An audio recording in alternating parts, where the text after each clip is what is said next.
Hello guys, at dito ako ngayon sa ng Kabulusan. Ayan yung mga pamalakayan ng Kabulusan, yung pinanghanap buhay nila, yun yung mga cage.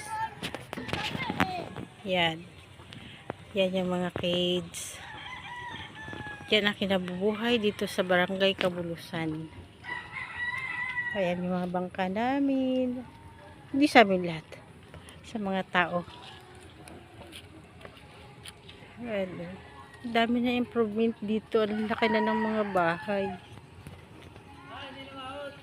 Dati ano lang to yung parang tabing dagat lang, walang mga bahay. Pero ngayon ang laki na improvement. Mayroon pang yung dyan nagtatagpo yung mga bumibili ng isda pagka naghang. Yan guys, napakaganda. Ayun, kita yung bundok ng yan, yung bundok ng Siniluan, Pakil, Paiti hanggang sa Santa Cruz. Ayan, dyan, ganyan kahaba. Yan lang muna guys, at God bless everyone.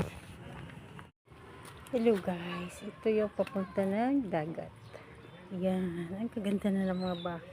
Lalaki na ng mga improvement talaga. Yan. Dati lang to yung basta yung simpleng bahay, pero ngayon ang dami ng pinagbago. Ang dami ng mga bahay na malalaki. Diyan. Kaganda guys, no? Ayun, yung daanan papunta sa dagat. Kaganda. Yan lang muna guys, and God bless.